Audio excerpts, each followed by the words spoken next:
बिस्मिल्लाहिर्रहमानिर्रहीम। अस्सलाम वालेकुम नाज़रीन, मैं हूँ आमशरी आरिफ हमीद भट्टी।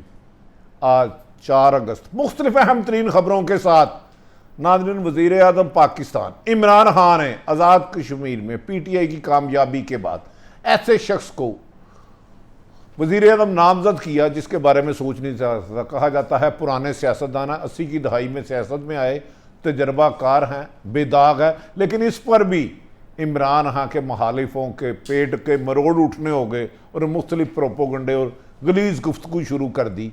किसी अच्छे काम की तारीफ हमने करनी सीखी नहीं। दूसरी तरफ नाज़रीन बताएंगे कि कल शहबाज गिल ने एक अरशद शरीफ के प्रोग्राम में ये क्यों कहा कि इमरान खान को मजबूर किया जाता है, मैसेज आते हैं कि मरियम नवाज को बाहर भेजें। बज़ाहिर मामने खसूसी शहबाज गिल बोल्ड आदमी है, लेकिन वो नाम क्यों नहीं ले सके? ये कौन सी ताकतें हैं जो मुल्क के बाहर या मुल्क के अंदर पाकिस्तान का निज़ाम अपने सामने ले रहे हैं? नाज़रीन इन पे बात करेंगे। किसी ने कहा था यार जो कौमें बेरास्ते चलती हैं, बेहुजम चलती है, जिनका ज़मीर मुर्दा हो जाता है तो उनका एक ही असूल होता है कि उनका असूल ही कोई नहीं रहता। आज मुझे बड़ी हैरत हुई, कुछ रोज़ कबल जब जहांगीर तरीन का एक अपोजिशन ग्रुप बना तो उन्होंने कुरान पाक पर कहा हमने हलफ लिया है कि जहांगीर तरीन का साथ देंगे और कभी भी साथ नहीं छोड़ेंगे और उसकी खातर असम्बली से रिज़ाइन दे देंगे। आज उन्होंने हुकूमत की तरफ से होने वाले 3 मुकदमात के बाद, शहनशाह अकबर की माफ़ी के बाद, जहांगीर तरीन को कहा कि वो गलत आदमी है, मुझे वरगलाया था उन्होंने। नाज़रीन क्या हमारे सरकारी अदारे गुलाम बन चुके हैं कि हाक में वक़्त या किसी ताकतवर के कहने पे झूठे मुकदमत बनाएं या सच्चों को झूठा कर दे? ये इख्तियारात से तजावज़ इस मुल्क को खोखला कर रहा है। इसके ज़िम्मेदार को रहा। इन तमाम बातों पे आपसे तफसीली गुफ्तगू करेंगे। नाज़रीन याद रखें कि चंद अरसा कबल आज़ाद कश्मीर में इलेक्शन हुआ और इलेक्शन में मरियम नवाज ने बहुत ज़्यादा इलेक्शन मुहिम चलाई और इमरान खान को गद्दार तक करार दिया कि उसने मकबूजा कश्मीर का सौदा कर लिया है। और उन्होंने अपनी कामयाबी के बुलंद व बाले दावे किए कि हम जीत के रहेंगे, हम नहीं छोड़ेंगे, हम किसी को ये हो जाएगा वो हो जाएगा। इस बारे में खैर जब इलेक्शन के नताइज आए तो PTI बाद अक्सरियत से जीत गई। इस दौरान जब PTI कामयाब हुई तो ख्याल किया जाता था, मीडिया में जो गुफ्तगू आती रही कि आज़ाद कश्मीर में कामयाब होने वाले एक मोहतरम सरदार इलियास खान या बैरिस्टर सुल्तान महमूद के दरमियान वज़ीर आज़म का आज़ाद कश्मीर का मैच पड़ेगा। खबरें आती रही मुख्तलिफ टीवियों में कि 4 लोगों के इंटरव्यू हुए। इस मौके पर हर आदमी अपनी राय का इजहार करता रहा, फ़लाँ आदमी वज़ीर आज़म बनेगा, फ़लाँ बनेगा। किसी के बारे में कहा कि ये बड़ा सियासतदान है, पॉलिटिशियन है, समझदार है। लेकिन इंटरव्यू होता रहा। लेकिन वज़ीर आज़म पाकिस्तान ने, जब वज़ीर आज़म पाकिस्तान ने वज़ीर नामजद आज़ाद कश्मीर के वज़ीर आज़म का ऐलान किया तो एक अपसेट था। एक आम वर्कर को पकड़ के, एक अरबपति खरबपति लोगों को छोड़ के आम वर्कर को पकड़ के वज़ीर आज़म नामजद कर दिया। जिन्हें नामजद किया वो उनका नाम अब्दुल कयूम नियाजी है। कल गुज़श्ता रोज़ एक जहाज़ गया और उन्हें लेकर आया, वहाँ से 2 MNA लेके आए। इनके दोबारा इंटरव्यू किए। पहले 4 लोगों के भी इंटरव्यू कर चुके थे इमरान खान साहब। तो साथ ही वज़ीर इत्तलात फवाद चौधरी साहब ने कहा कि वज़ीर आज़म पाकिस्तान इमरान खान ने आज़ाद कश्मीर के लिए PTI के उम्मीदवार अब्दुल कयूम नियाजी का नाम फाइनल कर दिया है। ये नाम जैसे ही बाहर आया तो इमरान खान के मुखालिफ लगड़ बगड़ ग्रुप इस पर कोई तनकीद नहीं कर सकेंगे, वो करप्ट है, गलत है। कभी इसको मज़हब से मंसूब करने लगे, कभी मुख्तलिफ इल्ज़ामात लगाने लगे, ऐसे प्रोपोगंडा करने लगे कि वज़ीर आज़म इमरान खान की फैमिली को भी इन्वॉल्व करना शुरू कर दिया। नाज़रीन इसे कहते हैं नाचना आंगन जाने आंगन टेढ़ा। जब आपके खिलाफ कोई सॉलिड रीज़न हो, दलाइल बात करने की ना हो, तो आप प्रोपोगंडे का सहारा लेते हैं। आप ऐसे ऐसे इल्ज़ामात लगा देते हैं जिनका हकीकत से तल्लक नहीं। मैं नहीं जानता मोहतरम अब्दुल कयूम नियाजी साहब कैसे शख्स हैं। कहा जाता है कि ये वज़ीर आज़म का हक था पंजाब के वज़ीर आला किए तो मैंने अपनी राय का इजहार किया। जब इलेक्शन हुए तो उस वक़्त वज़ीर आज़म पाकिस्तान ने कहा था कि मैं उस शख्स को आज़ाद कश्मीर का वज़ीर आज़म बनाऊंगा जो पूरी दुनिया में मकबूजा कश्मीर का भी मुकदमा लड़े। खैर वज़ीर आज़म के नामजद करता अब्दुल क़य्यूम नियाज़ी को 33 वोट डले, जिससे वो भारी अक्सरियत से मुंतखब हो गए और इनके मद्दे मुकाबल सिर्फ 15 वोट ले सके। कुल 53 वोट थे, जिसमें से वो वादिया तौर पर वज़ीर आज़म पाकिस्तान, वज़ीर आज़म आज़ाद कश्मीर बन गए।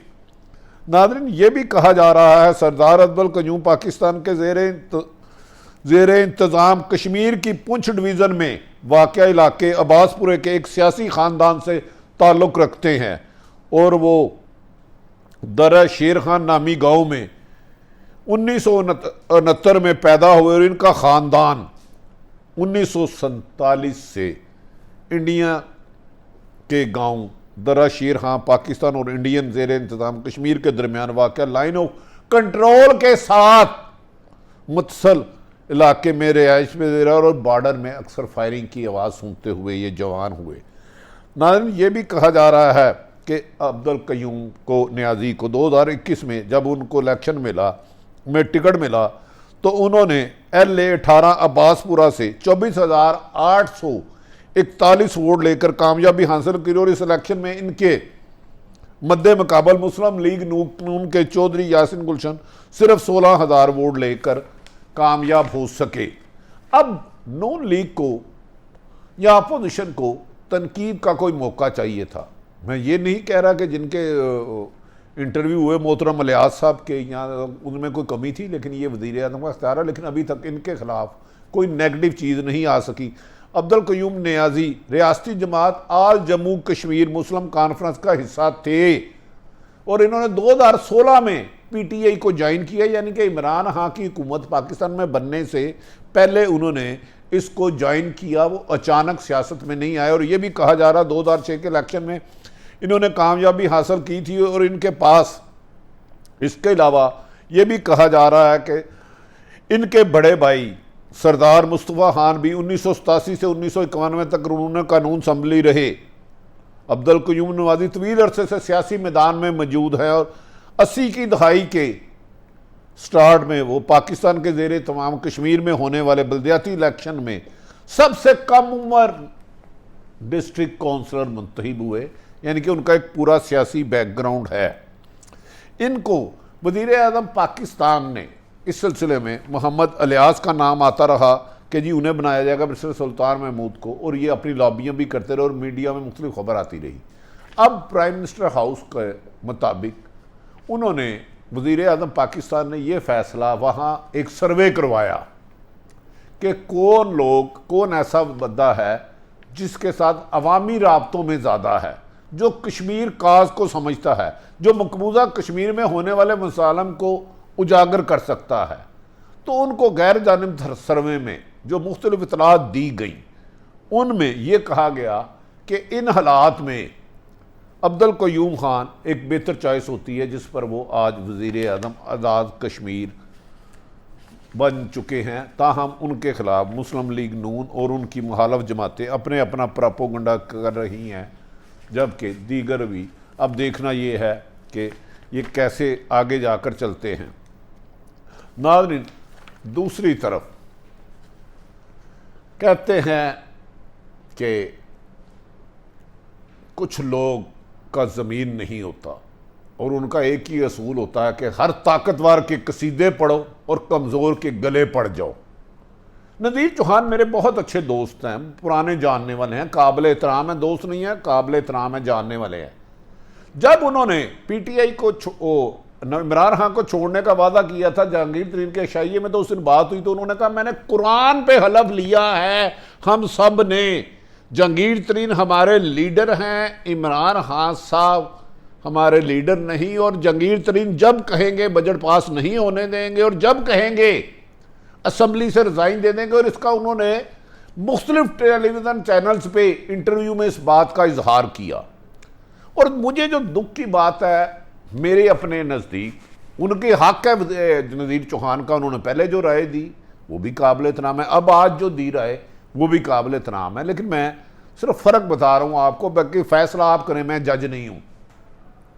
कुरान पाक मैंने सुना है अमल के लिए होता है, उससे आखिरत संवरती है। कुरान पाक उठाने के लिए नहीं होता। कुरान पाक बहुत बड़ी मुकद्दस किताब है, राह नजात है। इस पर हम चल के आखिरत की ज़िंदगी बेहतर कर सकते हैं। उन्होंने खुद कहा मैंने कुरान उठाया है कि जंगीर तरीन का साथ नहीं छोड़ेंगे, दे लेंगे। लेकिन इस दौरान उन्होंने एक नामुनासिब शहजाद अकबर साहब के बारे में कहा, जिस पर उन्होंने उनके खिलाफ केस कर दिया। उस केस को 2 महीने 3 महीने दबाए रखा, क्योंकि उस वक्त बजट पास होना था। फिर अचानक उन्हें गिरफ्तार कर लिया जाता है नज़ीर चौहान साहब को, एक मुकदमे के चक्कर में जो शहजाद अकबर की मदीयत में बना था। इसी दौरान FIA एक मुकदमा दर्ज कर लेती है उन पर, और उसे 17 दिन उसको छुपाए रखती है। इसी दौरान उन्हीं पर एक कार सरकार मुदाखलत का पर्चा हो जाता है और 3 मुकदमा हो जाते हैं। और उन्हें वो स्पीकर पंजाब असम्बली के बार बार बुलाने पर भी, प्रोटेक्शन ऑर्डर के बावजूद भी पेश नहीं किया जाता, जिस पर स्पीकर पंजाब असम्बली परवेज़ इलाही कहते हैं ये गुलामी नहीं चलेगी, पार्लियामेंट को बेतकीर करने वालों को नहीं छोड़ूंगा। लेकिन इस दौरान ना जाने क्या होता है कि अचानक शहजाद अकबर साहब की तरफ से और नज़ीर चौहान के 3-4 राब्ते होते हैं, जिनमें 2 मिनिस्टरों में अहम रोल अदा किया। और अचानक एक खबर आती है कि शहजाद अकबर साहब ने नज़ीर चौहान को माफ़ कर दिया है, और उनके 3 मुकदमे चुटकी में ख़त्म हो जाते हैं, बंद हो मुट्ठी और चीज़ निकल जाए। खैर ये ज़मानत उनका हक था, लेकिन आज उन्होंने बाहर आके सूबाई वज़ीर के साथ कहा कि जंगीर तरीन ने हमें गलत इस्तेमाल किया, बहकलाया है, वो बंदा ठीक नहीं है, मुझे वर्गलाया गया था, मैं जब जेल में गया तो मेरा हाल भी नहीं पूछा, मैं उसको नहीं मानता, उसके बारे में संगीन इल्ज़ामात लगाए। सिर्फ बात यह है नाज़रीन, ये नज़ीर चौहान साहब का हक है कि वो अपनी मर्ज़ी से जो सी मर्ज़ी जमात में जाए। क्या जो उसने कुरान उठा के बातें की थी वो सच्ची हैं, आज की हैं? ये देखें मुल्क में रूल ऑफ लॉ है। क्या नज़ीर चौहान सही मुकदमों में पकड़े गए? ये मैं आप पे छोड़ता हूँ। और रिहा कानून और आइन के मुताबिक हुए, और रिहा होते ही जिसके लिए उन्होंने कुरान उठाया था उसके खिलाफ किस बात पे गुफ्तगू की, ये सारे सवाल तलब है। और वज़ीर आज़म पाकिस्तान मोहतरम इमरान खान साहब, आपकी रूल ऑफ लॉ के लिए भी एक सवाल उठता है। अगर वो गलत थे तो एकदम ज़मानतें क्यों हो गई? गलत थे तो उन्हें पकड़ा क्यों गया? अगर वो ठीक थे तो एकदम उन पे 3 केस क्यों हुए और एकदम तीनों ख़त्म क्यों हो गए? आपके खिलाफ थे और आपके हक में क्यों उन्हें हो गए? इस बात की इन्वेस्टिगेशन कराएं। आपने हमेशा सियासी दबाव को आज़ादी देने की कहा है। आपने कहा है कि मैं इंतकाम की सियासत पर यकीन नहीं रखता।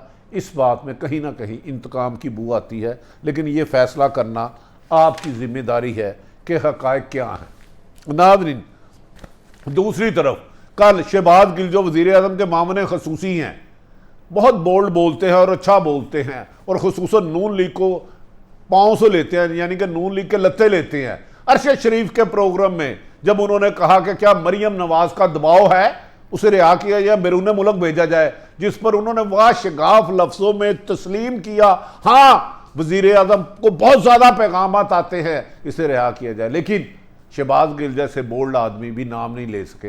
नाज़रीन, ये कौन है? ये बैरून मुल्क है या पाकिस्तान में है जो मुल्ज़मों की पुष्टपनाही कर रहा है और वज़ीर आज़म को मजबूर कर रहा है कि एक आदमी जिस पर अदारों ने मुकदमत जायज़ किए हैं उनके खिलाफ उसे बाहर जाने दिया जाए? ये सवाल बड़ा है। मैं इसका मतलब है पाकिस्तान की सियासत पर असेब का साया है, बैरूनी या अंदरूनी दबाव रहा था है। दूसरी तरफ आज ये भी कहा जा रहा है कि अपोजिशन लीडर शहबाज शरीफ के खिलाफ बहावलपुर में ज़मीन अलाट करने पर नैब ने एक इंक्वायरी शुरू कर दी है। कहा जा रहा है कि मुल्क की अहम तरीन शख्सियत ये चाहती है कि शहबाज शरीफ आने वाले 2 महीनों में नैब की दोबारा हिरासत में उन्हें गिरफ्तार कराया जाए, क्योंकि जो मफाहमत की पॉलिसी चल रहे हैं, अगर उनकी मफाहमत की पॉलिसी चल गई तो कोई NRO हो जाएगा, जबकि इमरान खान साहब का वादे हुक्म है कि NRO नहीं होगा। लेकिन इमरान खान साहब के लिए कुछ सवाल है रूल ऑफ लॉ के। नाज़रीन, दूसरी खबर जाते जाते दे चलूँ, मरियम नवाज ने खासा जहर उगला। अनकरीब मेरी इतलात के मुताबिक अपोजिशन लीडर शहबाज शरीफ के साहबजादे हमजा शहबाज मुख्तलिफ सूबे के तमाम शहरों का दौरा करेंगे और तंजीमी सतह पर मुस्लिम लीग को कड़ा करने की कोशिश करेंगे। इस सिलसिले में उन्होंने अपनी हिकमत अमली बना ली है कि आने वाले इलेक्शनों में उन्होंने क्या स्ट्रेटेजी बनानी है। ताहम उनके रास्ते में की रुकावट मरीम नवाज है। अब देखना ये है कि हमजा शहबाज और शहबाज शरीफ का बयानिया चलता है या मरीम या उसका। ताहम नादरीन ये बात ज़रूर सोचिए कि वज़ीर आज़म के मशीर शहबाज गिल ने ये बात कहा है कि उन्हें पैगाम आ रहे हैं मरीम को, ये कौन पैगाम दे रहा है, कानून से खिलवाड़ा कौन कर रहा है, और अख्तियार से तजावज़ करने वाले अफसर इस मुल्क के लिए नासूर है, जो ताकतवरों के कह पे झूठे पर्चे जालसाजी फ्रॉड धोखा दही करते हैं। जब तक ये गंद साफ नहीं होगा पाकिस्तान तरक्की की तरफ गामजन नहीं होगा। पाकिस्तान जिंदाबाद।